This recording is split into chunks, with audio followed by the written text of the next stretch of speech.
የሰገደላት ውበቱን ያችን የቃል መስታየት ሞቶ ቀደማት ቴዎድሮስ ቆሞ ስቃይዋን ላለማየት የጎንደር ጎንደር ጎንደር ውቢቷ ጎንደር ጎንደር ጎንደር የቴዎድሮስ ሀገር የመይሳው ካሳ አለኛ ደረሰ።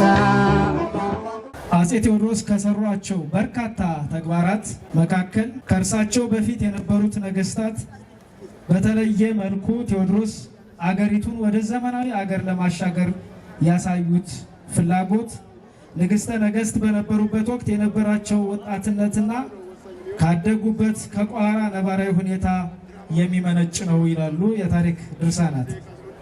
ቋራ በዘመኑ ከሱዳን የማያቋርጥ ውጊያ የሚደረግበትና በዚያ የሚኖረው ህዝብ በመካከለኛው መንግስት የሚያገኘው እርዳታ ያን ያህል በመሆኑ ቁጭት አንግበው ለህዝባቸው ከፍተኛ የመቆርቆር ስሜት ይዘው ወደ ንግስና ዙፋናቸው ያቀኑ ከመሆናቸው ጋር ተያይዞ አፄ ቴዎድሮስ በእርግጥም የኢትዮጵያ የለውጥ ሐዋርያ ሆነው ሀገሪቱን አስተዳድረዋል፣ መርተዋል።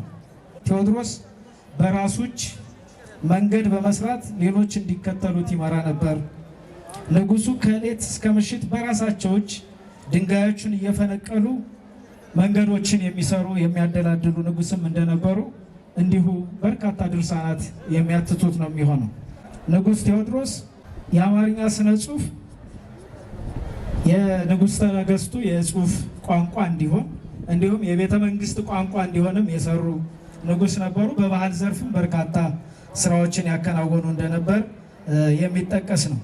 ትልቁ የአሸናፊነታቸው ምንጭም በመዋቅር ላይ ያመጡት ለውጥ፣ በዲሲፕሊን ላይ በተለይም በወታደሮቻቸው ዲሲፕሊን ላይ ያመጡት ለውጥ እንዲሁም ደግሞ ለትጥቅ የሰጡት ትርጉም ውጤታማ ወይም ስኬታማ እንዲሆኑ አድርገዋል።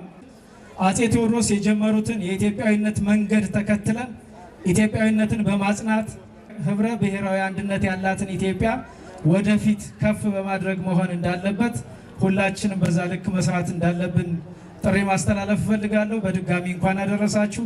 መልካም በዓል። ህልመኛው መይሳው ካሳ ትልቅ ህልሙ አብሮ መሆንና ትልቅ አገር መፍጠር ነበር። የቴዎድሮስ ምኞት መነጣጠል ቢሆን ቋራ በበቃው። የቴዎድሮስ ህልም ሰፈር መግዛት ቢሆን ከደብረ ታቦር ባልወጣ ነበር።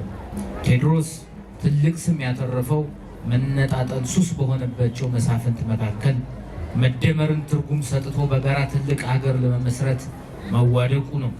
ለኢትዮጵያ አንድነት በከፈለው ዋጋ ስሙ በክብር ይነሳል። ዛሬ የቴዎድሮስን ስም እየጠራን መይሳው ብለን እየማልን ነገር ግን ከመደመር መነጣጠልን አንድ ሀገር ከመስራት ልዩነትን ኢትዮጵያን ከፍ ከማድረግ ሰፈር መግዛትን ከመረጥን በእርግጥም ቴዎድሮስን አናቀውም። ያ የኢትዮጵያ አንድነት ህልሙ አንድም በውጭ ኃይሎች ሴራ አንድም አንድ ላለመሆን ጥርስ በነከሱ ስልጣን የተጠሙ የሀገሩ ልጆች አጋርነትን እንቅፋት ገጠመው።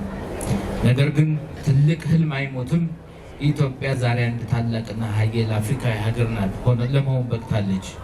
ቴዎድሮስን ህልም የሚያስቀጥል መደመርን መርህ ያደረገ መለያየትን ሳይሆን አብሮ መሆንን ዋጋ የሚሰጥ መንግስትና ትውልድ ዛሬ በዳግማዊ ቴዎድሮስ መንገድ እየሄደ ነው።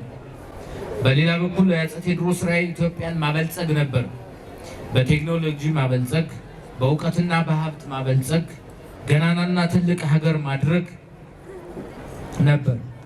መይሳው ከጋፋት መቅደላ መድፍ ያስጎተተው፣ በጣና ላይ ታንኳ ያሳፈፈው፣ ከውጭ ሀገር ሰዎች ስልጣኔን ብሎ የተራበው ትልቅና የበለጸገች ኢትዮጵያን ለመፍጠር ነው። እንደ መንግስት ያችን ኢትዮጵያን ማየት እንፈልጋለን። ያለን ፍላጎት ብቻ አይደለም፣ የአባቶቻችን ታሪክ ለመድገምና ታላቋን ኢትዮጵያ ለመፍጠር እየሰራን ነው። ኢትዮጵያ የበለጸገ ሀገር ለመፍጠር የምትሰራው ስራና ጥረት አንድ ማሳያ ጎንደር ናት።